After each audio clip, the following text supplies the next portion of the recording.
মনে নেই সম্ভবত। তো এই এদের ঘুম হারাম হয়ে গেছে। ওরা মনে করে ওরা মনে করে তাদেরকে ঘিরে আসি, আমাদেরকে ঘিরে আছে, তারা আসলে ঘিরে নেই। একটা ইন্দুর যদি একটা জাজিমের ভিতরে ঢুকে পড়ে, চিন্তা জাজিমালার না ইন্দুরির? হ্যাঁ, ইন্দুরির বেশি চিন্তা না জাজিমালার চিন্তা বেশি? একটু চিন্তা করেন কিভাবে। ওটা তো একটা বিষয়। আর একটা বিষয় কি, ইন্দুর কিন্তু জাজিমালা চিন্তায় আছে, ইন্দুর কিন্তু চারিদিক থেকে ফুটো করবে, ঠিক কিনা? চারিদিক থেকে কি করে ফেলাবে? ফুটো করে ফেলাবে। সম্মানিত হাজিরিন, আমরা সেই ভূমিকায় আছি। ওরা চিন্তা করছে আমাদেরকে চারিদিক থেকে ফুটা করে ফেলাবে। আউযু বিল্লাহি মিনাশ শাইতানির রাজীম। বিসমিল্লাহির রহমানির রহিম। ومن أعرض عن ذكري فإن له معيشة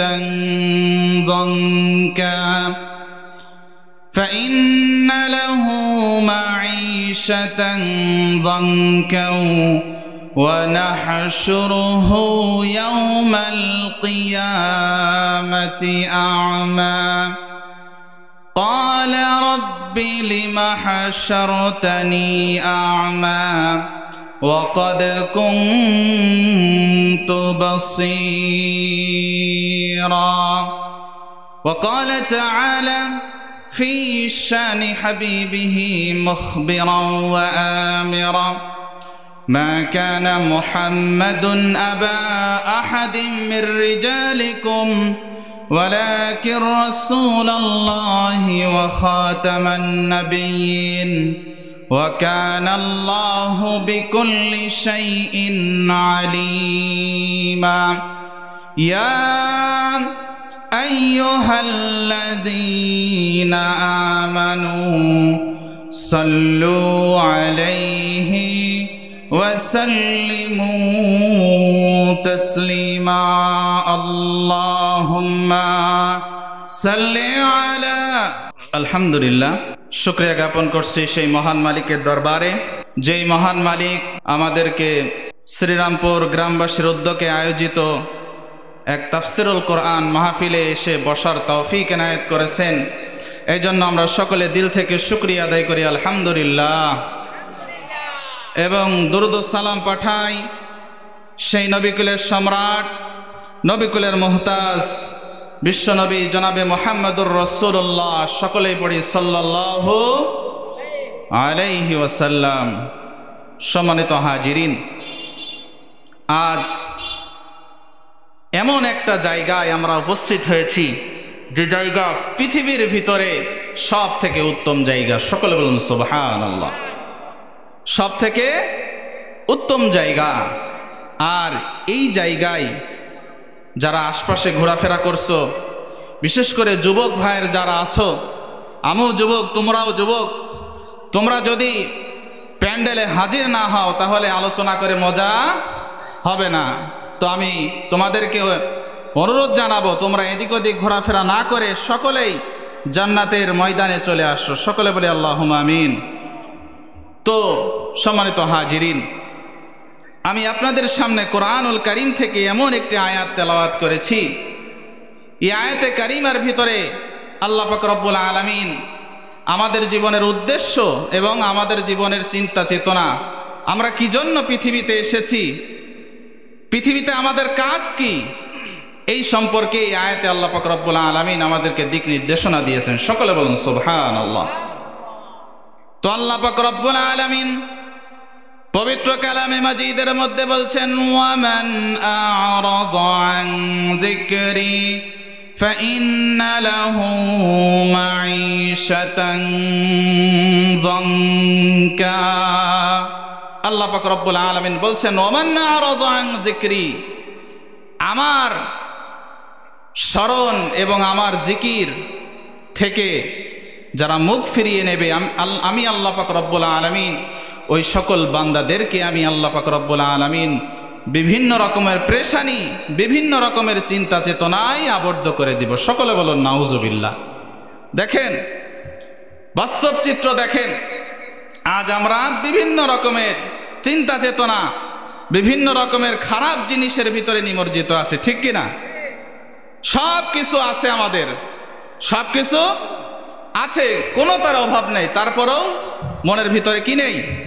শান্তি নেই। মনের ভিতরে কি নেই? শান্তি নেই। সব কিছু আছে কিন্তু মনের ভিতরে কি নেই? শান্তি নেই। শান্তি কে তুলে নিয়েছেন? আল্লাহ। শান্তি আল্লাহ পাক রব্বুল আলামিন তুলে নিয়েছেন।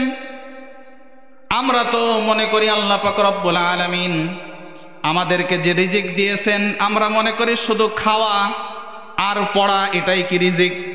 এটাই কি রিজিক? এটা কি রিজিক? শুধুমাত্র কি এটাই কি রিজিক? আল্লাহ পাক রব্বুল আলামিন বলছেন, আমি আল্লাহ পাক রব্বুল আলামিন তোমাদের জন্য উত্তম রিজিকের ব্যবস্থা করেছি। সকলে বলুন সুবহানাল্লাহ।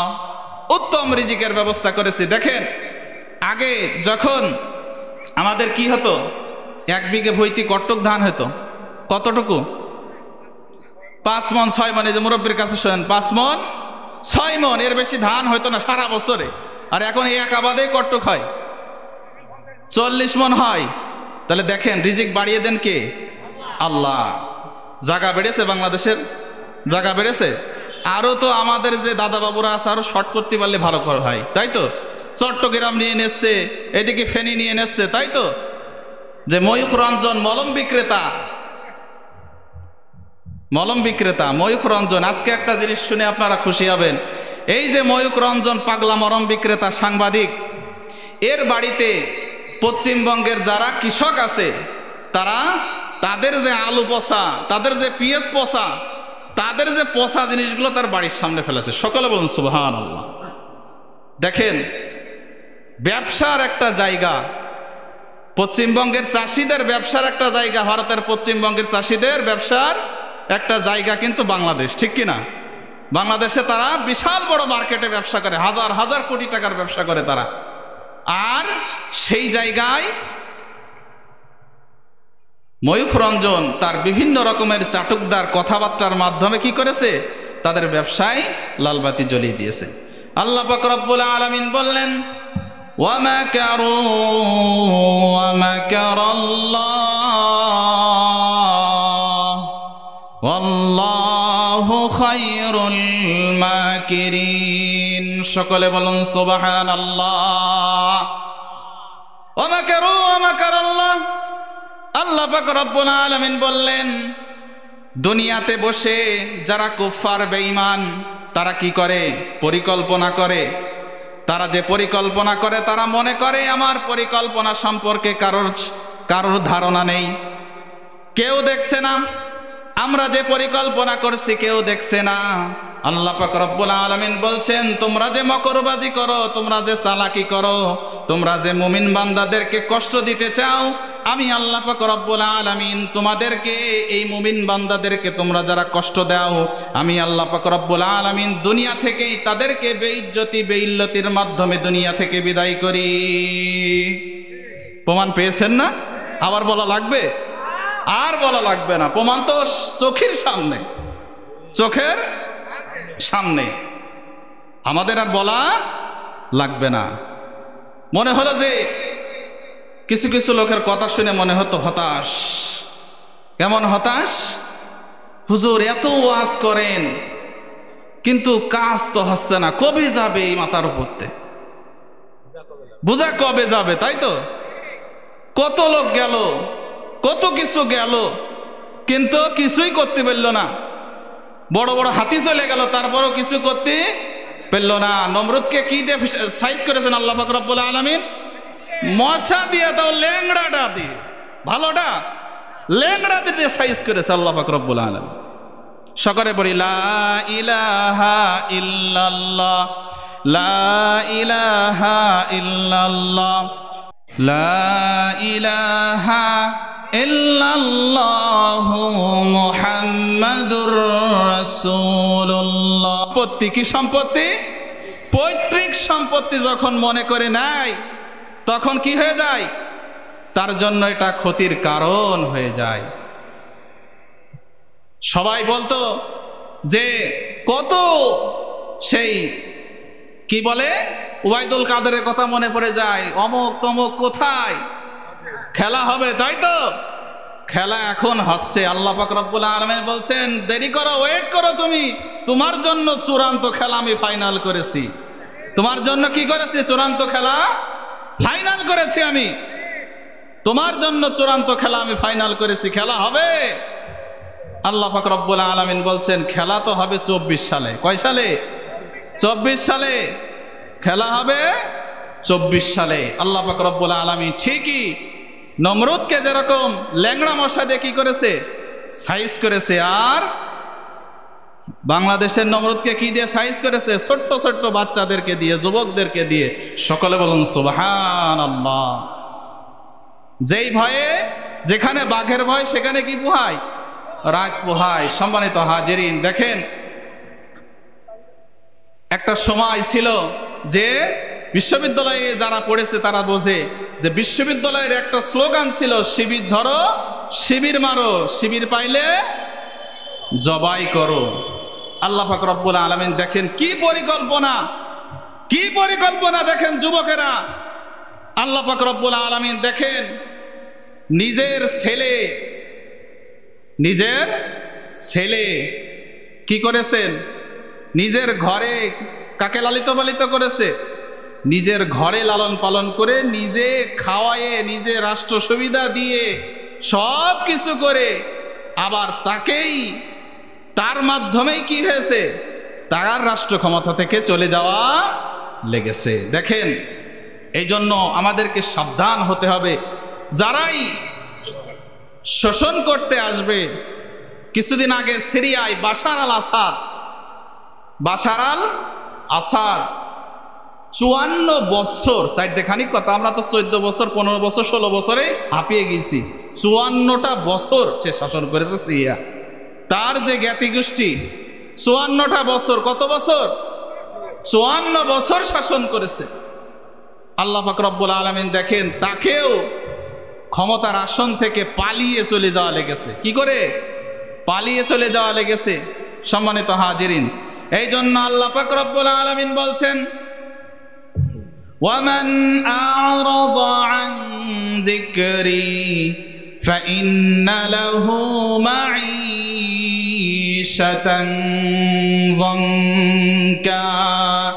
আমি আল্লাহ পাক রব্বুল আলামিন বলে দিলাম, ও পৃথিবীর মানুষেরা তোমরা শুনে রাখো, যারাই পৃথিবীর উপরে নিজেদের ক্ষমতার বড়ত্বের বড়াই করেছে, যারা তাদের নিজের দায়িত্বটাকে, নিজের ক্ষমতাটাকে সে অপব্যবহার করেছে, আমি আল্লাহ পাক রব্বুল আলামিন পৃথিবী থেকেই তাদেরকে আমি ইল্লতির মাধ্যমে পৃথিবী থেকে বিদায় করেছি।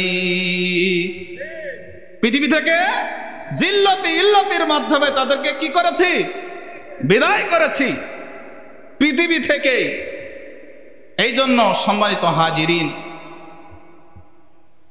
যারাই শাসন করছে, শোষণ করছে, যারাই স্বৈর শাসক হবে তাদের পরিণতি এমনই অবস্থা হবে। এই জন্য আমরা মনে করি যে আমাদের এটা ক্ষমতা, এই যে চেয়ার, এইটা কি? চেয়ার, গদি, তাই তো? আল্লাহু লা ইলাহা ইল্লা হুয়াল হাইয়ুল কাইয়্যুম লা তাখুযুহু সিনাতুন ওয়ালা নাওম। পড়েন সবাই পড়েন। লাহু মা ফিস সামাওয়াতি ওয়া মা ফিল আরদ মান যাল্লাযী ইয়াশফাউ ইনদাহু ইল্লা বিইজনিহি। আমি এটা পড়লাম, এটা কি বলেন তো? আয়াতুল কুরসি। আয়াতুল কুরসি। কুরসিয়ুন মানে কি? চেয়ার। কুরসিয়ুন মানে চেয়ার। আল্লাহু লা ইলাহা ইল্লাহু। আল্লাহ পাক রব্বুল আলামিন বলছেন এটা আমি আল্লাহ পাক রব্বুল আলামিন এমন একজন প্রতিপালক, এমন একজন ইলাহ যার কোন আল হাইয়ুল কাইয়্যুম, আমি চিরঞ্জীব, চিরস্থায়ী, আমার কোনো লয় নাই ক্ষয় নাই। সকলে বলুন সুবহানাল্লাহ। আল্লাহর চেয়ারে কি নড়াচড়া আছে কোনো? আল্লাহর চেয়ারে কি নড়াচড়া আছে? নেই। আল্লাহর চেয়ারের কোনো নড়াচড়া নেই। আল্লাহ পাক রব্বুল আলামিন বলেন আল হাইয়ুল ওয়াল কাইয়্যুম, আমি চিরঞ্জীব এবং চিরস্থায়ী। সকলে বলুন সুবহানাল্লাহ। আমি চিরঞ্জীব, চিরস্থায়ী। আমার যে গদি, এর কোনো নড়চড় হবে না, এটা কোনো দিন নষ্ট হয়ে যাবে না, বিনষ্ট হয়ে যাবে না। কিন্তু পৃথিবীতে যারা এই ক্ষমতার আসীনে আসিত হবে, তাদেরকে ক্ষমতা নেওয়ার আগে ভাবতে হবে এখান থেকে চলে যেতে হবে, ঠিক কি না? এখন আর মরার ওয়াজ হবে না, কারণ মরার ওয়াজ বহুত শুনেছি, তাই তো? বহুত শুনেছি, নামাজের ওয়াজ বহুত শুনেছি, সব কিছুর ওয়াজ বহুত শুনেছি। এখন দরকার আমাদের বাংলাদেশে, আমাদের বাংলাদেশ, আমরা বাঙালি না? আমরা কি বাঙালি? আমাদেরকে বাংলাদেশ নিয়েই চিন্তা করতে হবে, ঠিক কি না? বাংলাদেশ নিয়েই চিন্তা করতে হবে। সম্মানিত হাজিরিন, যারাই ক্ষমতার আসনে আসুক না কেন, তাদেরকে আগে চিন্তা করতে হবে এটা আমার দায়িত্ব। এটা কি আমার দায়িত্ব। সে কি আসবে দায়িত্বশীল হিসেবে, কি হয়ে আসবে?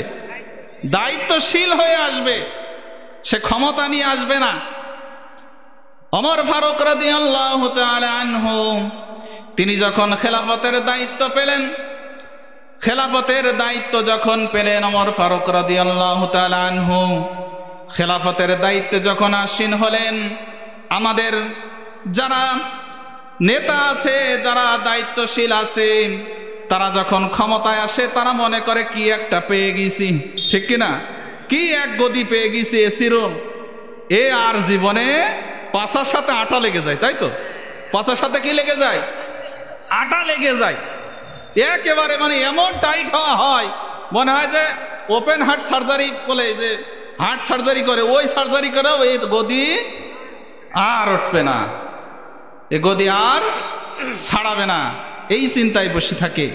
কিন্তু আচরণ হওয়া দরকার ছিল, সে যখন দায়িত্ব নেবে, সে যখন দায়িত্ব নেবে, সে চিন্তায় ঘুমাতে পারবে না। ওমর ফারুক রাদিয়াল্লাহু তাআলা আনহু, তাকে যখন খেলাফতের দায়িত্ব দেয়া হলো, তিনি অন্য সময় বাড়িতে থাকতেন। যখন খেলাফতের দায়িত্ব পেলেন, তখন ওই সময় তার বিবিরা দেখতো যে সে বাড়ি থাকার সময় নেই, বাড়ি থাকার সময় নেই, বাড়ি থাকার সময় নেই, বিভিন্ন জায়গায় বিভিন্ন কাজে ব্যস্ত। এমনকি রাত্রে তাহাজ্জুদের নামাজ পড়ছে, এরপরে তাহাজ্জুদের নামাজের আগে বিভিন্ন এলাকায় ঘুরে ঘুরে খবর নিয়ে আসছে, আমার এলাকার লোক, আমার এই রাজ্যের লোক, আমার এই খেলাফতের দায়িত্বশীল আমি এলাকার, এই রাজ্যের আসলে কেউ না খেয়ে আছে কিনা, কারোর কোনো সমস্যা আছে কিনা। তিনি বাড়ি বাড়ি যে, ঘরে ঘরে যে, তিনি সকলের খোঁজখবর নিয়ে আসতেন। সকলে বলুন সুবহানাল্লাহ।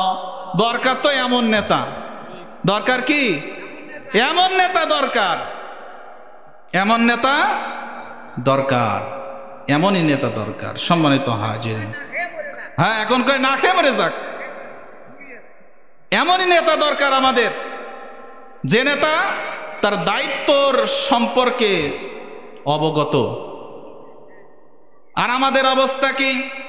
যুদ্ধের পর থেকে আমরা কি পেলাম? যেই আসুক, যেই আসুক, আগে তার পেট ভরতে হবে, তাই তো? আগে তার কি ভরতে হবে? পেট ভরতে হবে।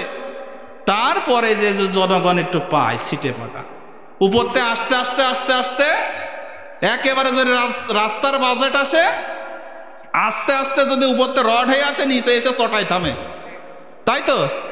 উপরতে যদি রড বাজেট আসে, ওখান থেকে অর্ধেক ভাগ হয়, তারপরে আস্তে আস্তে আস্তে আস্তে চটাই যে থামে।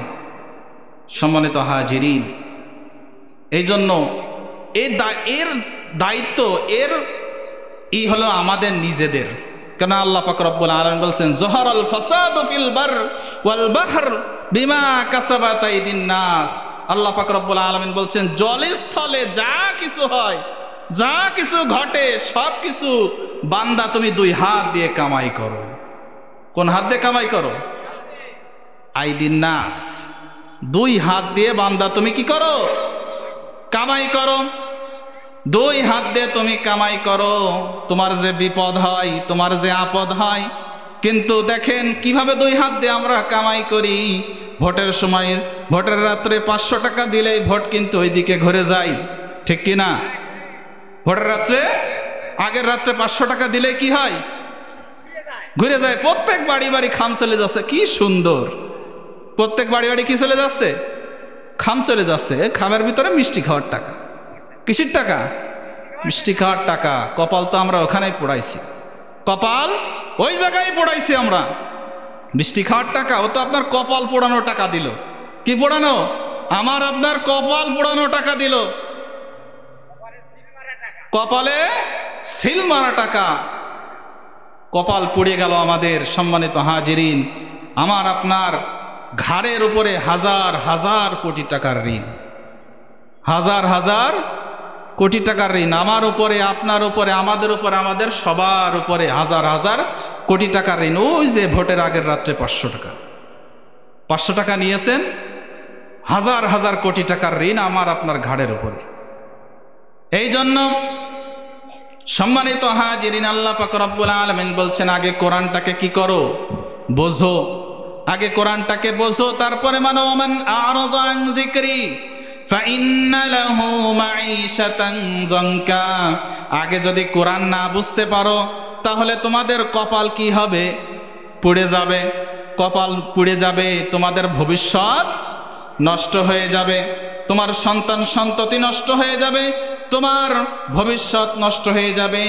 আল্লাহ পাক রব্বুল আলামিন বললেন, এই জন্য তোমরা বেশি বেশি করে তোমরা কোরআন বোঝার চেষ্টা করো। কি বোঝার চেষ্টা করো? কোরআন বোঝার চেষ্টা করো। আমরা যখন আমাদের ইমাম সাহেব নির্বাচন করি, কিভাবে কিভাবে নির্বাচন করি? ইমাম সাহেবের দাড়ি কতটুকু, জুব্বা কয় হাত লম্বা পড়ে, তাই তো? জুব্বা কয় হাত লম্বা পড়ে, টুপি কেমন পরে, আবার বেতন দিই কয় টাকা। এই তো এবার হুজুর বাইদে গেল, বেতন দিই কয় টাকা? যে কয় টাকা পারি।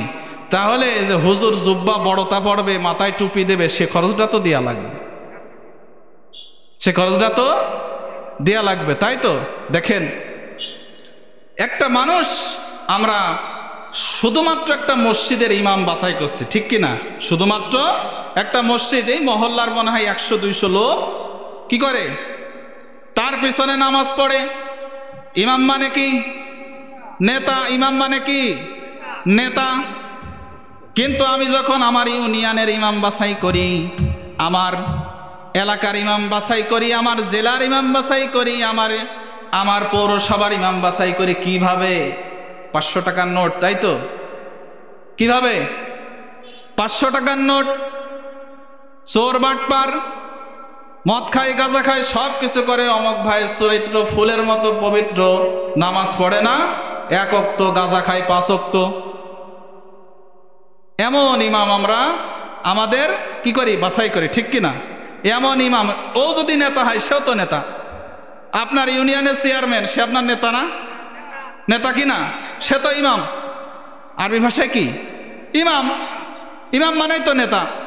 তাহলে আপনি আপনার ইউনিয়নের দায়িত্ব একজন লোককে দিচ্ছেন, আপনার পৌরসভার দায়িত্ব একজনকে দিচ্ছেন, আপনি একজনকে এমপি বানাচ্ছেন আপনার আসনের, তার চরিত্রটা যাচাই করবেন না? করবেন কি না? এটা আমাদের দায়িত্ব কি না? দায়িত্ব কি না? এটা আমাদের দায়িত্ব, এটা আমাদের দায়িত্ব। তারপরেও আমরা এই দায়িত্ব থেকে গাফেল হয়ে গিয়েছি। দায়িত্ব থেকে কি হয়ে গেছি? গাফেল হয়ে গেছি। একটা ইমাম বাছাই করার জন্য যখন এত কিছু দেখার প্রয়োজন হয়, যখন আপনি আপনার ইউনিয়ন, আপনার ভবিষ্যৎ, আপনার এলাকার ভবিষ্যৎ, আপনার প্রত্যেকটা লোকের ভবিষ্যৎ নির্ভর করে তার উপরে, ঠিক কিনা? নামাজে যখন দাঁড়ায়, ইমামের যদি ভুল হয়, মুসল্লিকে ঠিক হয়। নামাজে যখন দাঁড়ায়, ইমামের যখন কি হয়? ভুল হয়, মুসল্লিকে কি ঠিক হয়? সৌসিদা কি শুধু ইমাম দেয় না, মুসল্লিরাও দেয়? মুসল্লিরাও দেয়। এই তো লাইনে এসেছেন, এই তো লাইনে এসেছেন। এইবার আপনারা যাচাই করবেন, যুদ্ধের পর থেকে এই পর্যন্ত আল্লাহ পাক রব্বুল আলামিন আমাদের জন্য দ্বিতীয় যে স্বাধীনতা আল্লাহ পাক রব্বুল আলামিন দিয়েছেন, এই স্বাধীনতার সঠিক ব্যবহার করার সময় এখন এবং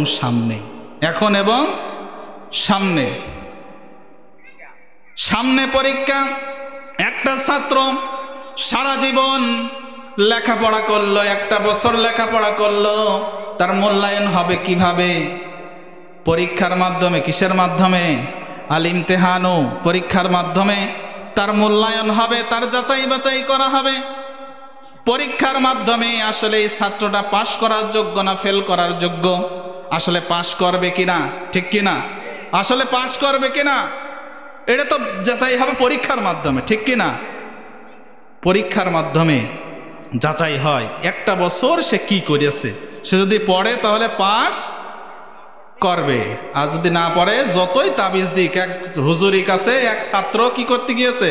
তাবিজ নিতে গিয়েছে। কি নিতে গিয়েছে? তাবিজ নিতে গিয়েছে। তো হুজুর, আমি তো পড়ালেখা ভালো লাগে না, আপনি এমন একটা তাবিজ দেন, এই তাবিজ গলায় থাকলে আমি পাশ করে যাব। তো হুজুরও চালাক, ও তাবিজের ভিতরে লিখে দিয়েছে পড়লি পাস, না পড়লি ফেল, পড়লি পাস না পড়লি ফেল। তাবিজের ভিতরে লেখা আছে পড়লি পাস না পড়লি ফেল। ওই ছাত্র মনে মনে চিন্তা করেছে, এমন এক তাবিজ নিয়ে আইছি, এই তাবিজ গলায় রাখলে আর আমার কেউ ফেল করাতে পারবে না। ও সারা বছর না পড়ে ঘুরে বেরিয়েছে, টাঙ্কি মেরে বেরিয়েছে, বিভিন্ন রকমের আউল ফাউল কাজ করে বেরিয়েছে। পরীক্ষার যখন রেজাল্ট হচ্ছে, সব বন্ধুরা স্কুলে, ও কিন্তু স্কুলে যায় না। কারণ কি? আমি তো এমনি পাস। তো বন্ধুদেরকে বলছে, দোস্ত আমি তো এমনি পাস করে যাবা না, আমার তো স্কুলে যাওয়ার দরকার নেই, তোরা একটু খবর নিয়ে আসছে। বাড়ি এদিকে মিষ্টি দেওয়ার শুরু হয়ে গেছে যে ছেলে আমার পাস করেছে। 5 বারে যে পাস করতে পারেনি, 5 পাস করতে পারেনি, এইবার পাস করে গিয়েছে হুজুরের তাবিজি। তো এখন বন্ধুরা এসে বলছে, দোস্ত কিসের মিষ্টি? মিষ্টি খা। তা বলছে যে কিসের মিষ্টি? আমি পাস করেছি। দোস্ত তুই তো আবারও 5টায় ফেল করেছিস, আবারও 5টায় ফেল। তেমন বলছে, তো এই তো কি হলো, হুজুর তাবিজ দিল, তাহলে হুজুর ভালো না। এবার হুজুরের কাছে চলে গিয়েছে যে তাবিজ, কেমন তাবিজ দিলেন হুজুর, আমি ফেল করলাম। তো বলছে, দেখো দিন বাবা তোমার তাবিজের ভিতরে কি লেখা আছে। তো তাবিজ খুলে দেখে যে পড়লি পাস, না পড়লি ফেল। দেখেন আমাদের অবস্থা তাই, যে আমাদের অবস্থা এমন হয়ে দাঁড়িয়েছে, ওই হুজুর যা করছে করুক, হুজুররাই তো করছে, আমরা একটু থাকলাম পিছনে, আমরা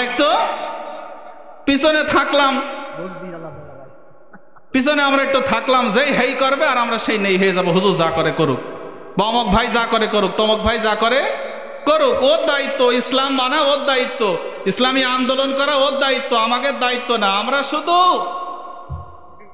পিছনে থাকবো, আর শুক্রবার নামাজ পড়বো, আর একটু মিলাদ দিলি জিলেপি খেয়ে বাড়ি যে বসে থাকবো। আমাদের কপাল আমাদেরকে নির্ধারণ করতে হবে। নামাজ, রোজা, হজ, যাকাত যেমন ফরজ, আমার আপনার উপরে ইসলামী আন্দোলন করা কি ফরজ, ফরজে আইন করতেই হবে। কি করতেই হবে? ইসলামী আন্দোলন করতেই হবে, কোনো সুযোগ নেই, বাদ দেওয়ার সুযোগ নেই, করতেই হবে। আমি আপনি যদি মনে করি অমক ভাই তমক ভাই করছে, ওই ঝুলি আমরা পার হয়ে যাব। আমার আপনার কিয়ামতের ময়দানের হিসাব অমক ভাই তমক ভাই কেউ দেবে না। আল্লাহ পাক রব্বুল আলামিন বলছেন যে তোমার হিসাব তোমাকেই দেওয়া লাগবে, তোমার হিসাব তোমাকেই দেয়া লাগবে, তোমার হিসাব কেউ দিবে না, তোমার হিসাব তোমাকেই দেয়া লাগবে, তোমার হিসাব তোমাকেই দেয়া লাগবে। তুমি যদি হিসাব না দিতে পারো, তোমার কবরের হিসাব কেউ দিবে না, তোমার কবরের হিসাব কেউ দেবে না, তোমার হিসাব তোমাকেই দেয়া লাগবে। যে সন্তানের জন্য তুমি চুরি করো, বাটপারি করো, সুদ খাও, যে সন্তানের জন্য, ওই সন্তানও তোমার হিসাব দেবে না, ওই সন্তানও তোমার হিসাব দিবে না। ওই সন্তান তোমাকে কিয়ামতের ময়দানে তোমাকে অস্বীকার করবে, সামান্য মাত্র একটা আমলের জন্য তোমাকে অস্বীকার করবে। সম্মানিত হাজিরিন, এই জন্য আমাদের উচিত আমাদের নিজের ভালো নিজেকে বুঝতে হবে, আমাদের ভবিষ্যৎ আমাদেরকে নির্ধারণ করতে হবে। দেখেন আল্লাহ পাক রব্বুল আলামিন বলছেন, ওয়ামান আ'রাযা আন যিকরি ফাইন্না লাহু মাঈশাতান যানকা ওয়া নাহশুরুহু ইয়াওমাল কিয়ামাতি আ'মা। আল্লাহ পাক রব্বুল আলামিন বলছেন, ওয়া নাহশুরুহু ইয়াওমাল কিয়ামাতি আ'মা। দেখেন এই আয়াতে কারিমার ভিতরে আমরা যদি কোরআন থেকে গাফেল হয়ে যাই, কি হয়ে যায়? গাফেল হয়ে যায়, মুখ ফিরিয়ে নিই। গাফেল হওয়ার অর্থ কি? গাফেল হওয়ার অর্থ কি? মুখ ফিরিয়ে না। শুধু পড়লেই কি কোরআন মানা হয়ে যায়? শুধু পড়লেই কি কোরআন মানা হয়ে যায়? যাই না। কোরআন মানতে হলে কোরআন পড়তে হবে, কোরআন বুঝতে হবে, কোরআন অনুযায়ী জীবন যাপন করতে হবে। কোরআন অনুযায়ী আমাদের জীবন যাপন করতে হবে। কোরআনে যা বলেছে তাই নিজেকে নিজের জীবনে বাস্তবায়ন করতে হবে। কোরআন যদি আমরা সুন্দরভাবে না পড়তে জানি তাহলে ওই রকম হবে। মিষ্টির দোকানে কি থাকে? মিষ্টি থাকে কাঁচের ভিতরে। কিসের ভিতরে দেখেছেন আপনারা? কিসের ভিতর থাকে? রসগোল্লা, তারপরে হচ্ছে যে মালাই চমচম, তারপরে কালো জাম, এগুলো কিসের ভিতরে থাকে? কাঁচের ভিতরে থাকে। এখন কাঁচের ভিতরে থাকে, আপনারা যদি খাতে ওই স্বাদ যদি না বোঝেন, ও সারা জীবন কাঁচের ভিতরে থাকলে কি মজা লাগবে? মজা লাগবে? আপনি জানেন না যে মিষ্টি যে মিষ্টি, মিষ্টি যে মিষ্টি আপনি জানেন না। এমন কাঁচের ভিতরে থাকলে কি লোভ লাগবে? লাগবে? লাগবে না। বিরিয়ানি যে কি স্বাদ আপনি যদি না খান বুঝবেন? বিরিয়ানির স্বাদ না খালে বোঝা যাবে না। এই কোরআনের যে কি স্বাদ আল্লাহ পাক রব্বুল আলামিন দিয়েছেন এই কোরআনের ভিতরে, এই কোরআনের স্বাদ যদি বুঝতে হয়, শুধুমাত্র আলমারির উপরে তুলে রাখলাম, ময়লা পড়ে গেল, ফু দিয়ে দিলাম, আবার আলমারির উপরে তুলে রাখলাম, ময়লা পড়ে গেল, ফু দিয়ে দিলাম, রোজার মাস আসলো, এক মাসে এমন খতম করা করলাম 5-7 খতম। কিন্তু এই কোরআনের ভিতরে যে কি আছে, আলহামদুলিল্লাহি রাব্বিল আলামিন, আল্লাহ পাক রব্বুল আলামিন যে এই কোরআনের ভিতরে কি স্বাদ দিয়ে দিলেন, কি মিষ্টি দিয়ে দিলেন, আমরা যদি না বুঝি, আমরা যদি না পড়ি, তাহলে আমরা এর স্বাদ বুঝতে পারবো না। ওই মিষ্টির দোকানে মিষ্টি যেমন ভিতরে থাকলে স্বাদ বোঝা যায় না, কোরআন যদি আমরা না পড়ি, না বুঝি, এর স্বাদ আমরা কিন্তু বুঝতে পারবো না। এর স্বাদ কি পারবো না? আমরা বুঝতে পারবো না। এর স্বাদ বুঝতে হলে ভিতরে ঢুকতে হবে, নিজের জীবনে বাস্তবায়ন করতে হবে, কোরআন পড়তে হবে, কোরআন মানতে হবে, কোরআন অনুযায়ী জীবন চালাতে হবে, রাষ্ট্র চালাতে হবে, সমাজ চালাতে হবে, পরিবার চালাতে হবে, পরিবার চালাতে হবে। সম্মানিত হাজিরিন, আল্লাহ পাক রব্বুল আলামিন বলছেন, কোরআন তোমাদের জন্য এমন একটা জিকির, এমন একটা জিকির। সবচেয়ে উত্তম জিকির কোনটা বলেন তো? কোরআন তেলাওয়াত। কোরআন সব থেকে উত্তম জিকির, কোরআন তেলাওয়াত করা। এই কোরআন যদি আমরা তেলাওয়াত করলাম, তোতা পাখির মতো তেলাওয়াত করলাম। হাফেজ সাহেবরা কি করে? তোতা পাখির মতো তেলাওয়াত করে না? এই যে হামিদুল সাহেবের ছেলে, ছোট্ট বাচ্চা, আমার মাদ্রাসায় পড়ে, কি সুন্দর তেলাওয়াত করলো। মজা লাগে না শুনতে? শুনতেই মজা লাগে, তাই তো?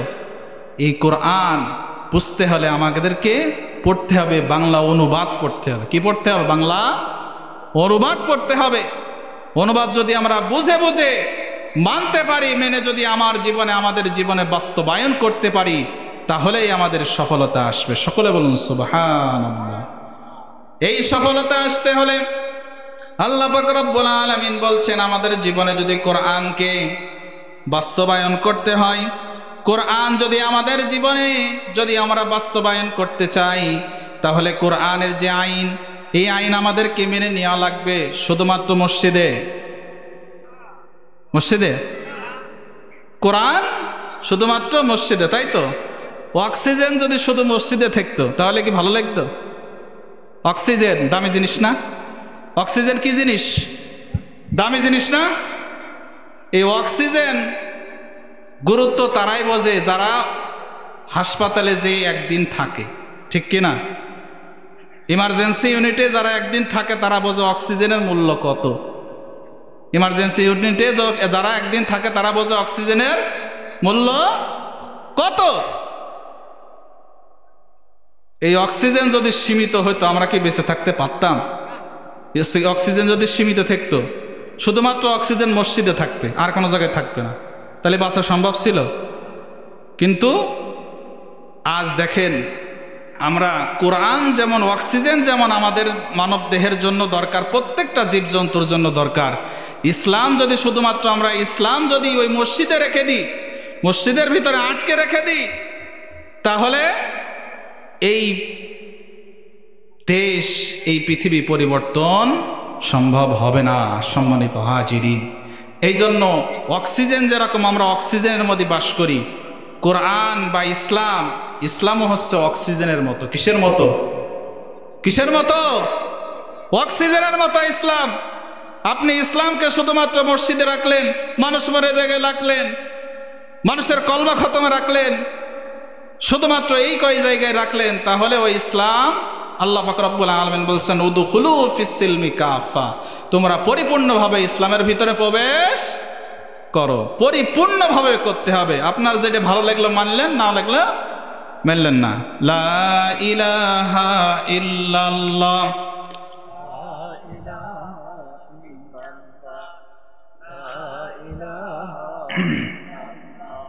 লা ইলাহা ইল্লাল্লাহু মুহাম্মাদুর রাসূলুল্লাহ সাল্লাল্লাহু আলাইহি ওয়াসাল্লাম। তাহলে কোরআন কি? ইসলাম এবং কোরআন অক্সিজেনের মতো। কিসের মতো? মুমিনের জন্য অক্সিজেনের মতো। অক্সিজেন যেরকম সারা জায়গায় না থাকলে যে অক্সিজেন নিতে পারে না, তার যখন অক্সিজেন মাস্ক দেওয়া হয়, খুলে দেওয়ার সাথে সাথে মাছ যেরকম পানি থেকে উপরে ওঠালে কি করে? ছটফট করে, তাই তো? ছটফট করে। মাছ যেমন পানি থেকে ওঠালে ছটফট করে, ছটফট করে মারা যায়। অক্সিজেন যদি এরকম সীমিত পানির ভিতরে থাকতো মাছের মতো, তাহলে আমাদের অবস্থা কি হতো? আমরা সকলেই মারা যেতাম।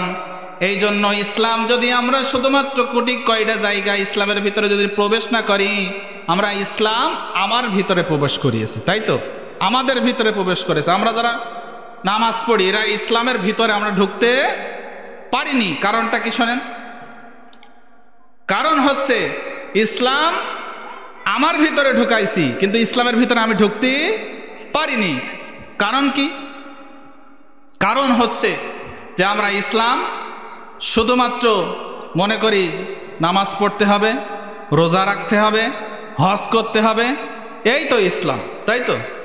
দান সদকা করতে হবে, এটাই আমরা মনে করি ইসলাম। কিন্তু ইসলামের একটা বড় অংশ, সেটা হচ্ছে যে ইসলামী আন্দোলন। ইসলামী আন্দোলন, আমরা যদি ইসলামী আন্দোলন হচ্ছে ইসলামের অক্সিজেন, ইসলামের অক্সিজেন।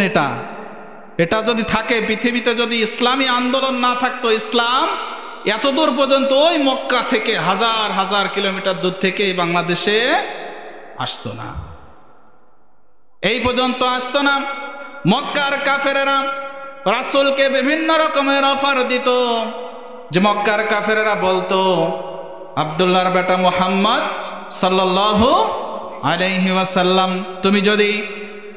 তুমি যদি তোমার যে ইসলাম, এই ইসলাম তুমি যদি মসজিদের ভিতরে মানো কোনো সমস্যা নেই, তুমি তোমার খানকায় মানো কোনো সমস্যা নেই, তুমি সব কিছু করো ইসলাম, তুমি যদি একটা জায়গায় যে মানো কোনো সমস্যা নেই, তুমি সেইটা চিন্তা করবা না যে ইসলাম রাষ্ট্র ক্ষমতায় আনতে হবে, এই চিন্তা তোমার ভিতরে আনা যাবে না।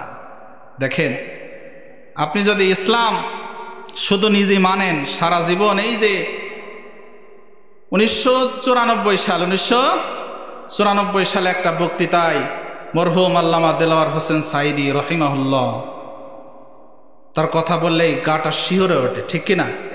তার কথা বললে গাটা কি হয়ে ওঠে? শিহরে ওঠে, কোরআনের পাখি। তার কথা বললে গাটা কি হয়ে ওঠে? শিহরে ওঠে। তিনি বলেছিলেন যে চট্টগ্রামের বড় মাহফিলে তিনি বলেছিলেন যে তোরাক নদীর তীরে যদি হাজারো বছরও জিকির করা হয়, তাহলে ওই কুফফারদের, ওই ভারতীয় দাদাদের কোনো সমস্যা হবে না। সমস্যা কি হবে না? সমস্যা হবে না। কেননা কোরআন যেটা বলেছে সেটা যদি আপনি বাস্তবায়ন করতে হয়, তাহলে তখন দাদা বাবুকের কি হবে? সমস্যা হবে। দেখেন এখন সাথী ভাই মারামারি হয়েছে না? সাথী ভাই মারামারি হয়েছে না? তারা তো দিনের কথা বলে কি না? তারপরেও কেন মারামারি? তারপরেও মারামারি কেন? উদখুলু ফিস সিলমি কাফা, পরিপূর্ণভাবে প্রবেশ করতে পারিনি। দেখেন আল্লামা সাঈদীর সেই কথা দেখেন, আমরা তখন তাকে বিভিন্ন রকমের তকমা লাগিয়েছি, ঠিক কিনা? বিভিন্ন রকমের তকমা লাগিয়ে তাকে বলেছি যে সে বানোয়াট কথা বলে, এক শ্রেণীর মানুষ তাকে বলেছে সে অমুক বিরোধী বা তাবলিগ বিদ্বেষী কথা বলে, ঠিক কিনা? কিন্তু আসলে তিনি বোঝাতে চেয়েছেন কি আর আমরা বুঝেছিলাম কি, ঠিক কিনা? সে বোঝাতে চেয়েছে কি আর আমরা বুঝেছিলাম কি? আমরা বুঝেছিলাম কি? এখন তার কথা কি হচ্ছে? সব পুঙ্খানুপুঙ্খানুভাবে সত্য হচ্ছে। সম্মানিত হাজিরিন, এই জন্য বলছিলাম যে ইসলাম আমাদের ভিতরে ঢুকেছে, আমরা ইসলামের ভিতরে ঢুকতে পারিনি। আমরা ইসলামের ভিতরে ঢুকতে পারিনি। তার কারণটা কি? ইসলামের যে অক্সিজেন, সেই অক্সিজেনটাকেই আমরা গলা টিপে হত্যা করে ফেলেছি। আমরা নামাজ পড়তে রাজি আছি, আমরা রোজা রাখতে রাজি আছি, আমরা হজ করতে রাজি আছি, আমরা দান সদকা করতেও রাজি আছি। হাজী সাহেব হজ করেছে কয়বার? 3 বার। অমুক লীগের সভাপতি, অমুক লীগের সভাপতি হাজী সাহেব হজ করে এসেছে। এখন যদি তার কাছে বলা হয় যে হাজী সাহেব আপনি তো হজ করে এসেছেন, চলেন আল্লাহর জমিনে আল্লাহর দিনকে বাস্তবায়ন করার জন্য কাজ করি, তখন কানে কানে বলে বাপু সময় ভালো না, এখন এই কথা বইল না, খবরদার, দিনকাল খারাপ। নামাজ পড়তে পড়তে কপালে ফুড়া হয়ে গেছে। কি হয়ে গেছে? কপালে ফুড়া হয়ে গেছে। তারপরেও তাকে যদি বলা হয় যে ইসলামী আন্দোলন করতে হবে, তাহলে মাথা খারাপ হয়ে যাচ্ছে। সম্মানিত হাজিরিন, এই জন্য এটাই হচ্ছে যে ইসলামের কি অক্সিজেন, ইসলামের অক্সিজেন। এই জন্য আমাদেরকে সর্বোপরি সব কিছু করা লাগবে, তার সাথে সাথে আমাদেরকে ইসলামী আন্দোলন করতে হবে। কারণ কি? দেখেন, আজ যদি আমাদের রাষ্ট্র ক্ষমতায় ইসলাম থাকতো, তাহলে এই বাংলাদেশ থেকে সুদ ঘুষ চলে যেত, ঠিক কিনা? বাংলাদেশ থেকে কি চলে যেত? সুদ ঘুষ চলে যেত। বাংলাদেশ থেকে দুর্নীতি চলে যেত, রাহাজানি চলে যেত, চুরি চলে যেত। কোন চোর যদি চুরি করত, হাজার হাজার কোটি টাকা বাংলাদেশের পাচার হয়ে যাচ্ছে কোথায়? সুইস ব্যাংকে। কোথায়? সুইস ব্যাংকে চলে যাচ্ছে হাজার হাজার কোটি টাকা। সাম্প্রতিক সময়ে আওয়ামী লীগের শেষ আমলে কি হলো? সুইস ব্যাংকে হিসেব দিচ্ছে বাংলাদেশ একটুকুনি একটা রাষ্ট্র, এরা এত টাকা পায় কনে? বেগম পাড়া বানাচ্ছে, এত কিছু বানাচ্ছে, পায় কনে এরা টাকা? সুইস ব্যাংকের কর্মচারীদের মাথা হয়ে গেছে খারাপ। এত টাকার হিসেব কিভাবে মিলাই? তখন বলছে দেখেন এই সুইস ব্যাংকের টাকা দেখেন হাজার হাজার কোটি টাকা মেরে নিয়েছে। যদি ইসলাম রাষ্ট্র ক্ষমতায় থাকতো তাহলে কি এটা হতো সম্ভব? আগে তার হাত কাটা যেত, তার ফাঁসি হতো, তার জেল হতো। সম্মানিত হাজিরিন, এই জন্য আমাদের আল্লাহ পাক রব্বুল আলামিন 5 আগস্টের পরে যে সুযোগটা দিয়েছে, কিয়ামতের আগ পর্যন্ত মনে হয় এরকম সুযোগ আমরা আর পাবো না, তাই তো? কিয়ামতের আগ পর্যন্ত আমরা এরকম সুযোগ আর পাবো না। আমাদের এখন একটাই চিন্তা হতে হবে, সেটা হচ্ছে বাংলাদেশের ক্ষমতার আসনে ইসলামটাকে নিয়ে আসা। কাকে নিয়ে আসা? ইসলামকে নিয়ে আসা। যদি ইসলাম আনতে পারি তাহলে এই দুনিয়া, এই বাংলাদেশ থেকে সুদ ঘুষ, সকল দুর্নীতি, সকল রাহাজানি, সকল চাঁদাবাজি সব কিছু উঠে যাবে। সকলে বলুন সুবহানাল্লাহ। এই জন্য আমরা মুসলিম হিসেবে দাবি করতে পারি, মুসলিম দাবিদার হিসেবে আমরা দাবি করতে পারি, এই বাংলার জমিনে মুমিন বান্দাদের প্রথম টার্গেট থাকবে যে যারাই আসুক না কেন ইসলাম যেন তারা সাথে করে নিয়ে আসে। ঠিক কিনা? ইসলাম আসলে শান্তি আসবে। কি আসবে? শান্তি আসবে। আমরা এখন আমাদের মূল সমস্যা আছে দাদা বাবুরা, তাই তো? দাদা বাবুরা, শেষ কথা বলে যায় আপনাদেরকে, দাদা বাবুরা মূল সমস্যা। দাদা বাবুরা চিন্তায় আছে। আপনারা মনে করছেন যে তারা আমাদের খেয়ে ফেলবে। এত সহজ না, এত সহজ না, এত সহজ না। দাদা বাবুরা চিন্তায় আছে। দাদা বাবুরা কিসে আছে? চিন্তায় আছে। ওইদিকে চায়না তার শত্রু, ওইদিকে পাকিস্তান শত্রু, ওইদিকে ভুটান শত্রু, ওইদিকে নেপাল শত্রু, ওইদিকে মায়ানমার শত্রু, বাকি ছিলাম আমরা। যুদ্ধের পর থেকে আমরা কি দিয়ে থুয়েছিলাম? বাংলাদেশ তাদের কাছে ইজারা দিয়ে থুয়েছিলাম। কি দিয়ে থুয়েছিলাম? ইজারা। বোঝেন? আমার চেয়ে ভালো বোঝেন আপনারা। বন্দুক ছিল, তাই তো? যত রকমের সুবিধা সব তাগের। রঞ্জে রঞ্জে এই ভারতীয় দালাল বসে আছে। ঠিক কিনা? এখনো রঞ্জে রঞ্জে ভারতীয় দালালেরা বসে আছে। এদেরকে উৎখাত না করলে বাংলাদেশে আবারও যেই রকম স্বৈর শাসকরা শাসন করে গেছে, এই রঞ্জে রঞ্জে ভারতীয় দালালদেরকে উৎখাত করতে হলে আবারও যুবকদেরকে তাদেরকে লাঠি হাতে নিতে হবে। ঠিক কিনা? যুবকদেরকে আবারও লাঠি হাতে নিতে হবে। রঞ্জে রঞ্জে ভারতীয় যে সকল দালালরা বসে আছে, এই দালালেরা আমাদের বাংলাদেশকে উত্তাল, বারবার একাকী ইস্যু দিয়ে উত্তাল করার চেষ্টা করছে। একসময় ইসকন ইস্যু, একসময় বিভিন্ন রকমের ইস্যু দিয়ে আমাদেরকে কি করছে? উত্তাল করার চেষ্টা করছে। আমরা মনে করছি ভারতীয় দাদা বাবুরা আমাদেরকে খেয়ে ফেলবে। আসলে এটা ঠিক না। ভারতীয় দাদা বাবুরা চিন্তায় আছে আমাদেরকে নিয়ে। কিসে আছে? চিন্তায়। রাতের ঘুম হয় না। খবর নিয়ে দেখেন, মোদির রাতে ঘুম হয় না, ময়ূক রঞ্জনের রাতে ঘুম হয় না। ত্রিপুরার যে নেতার নাম কি?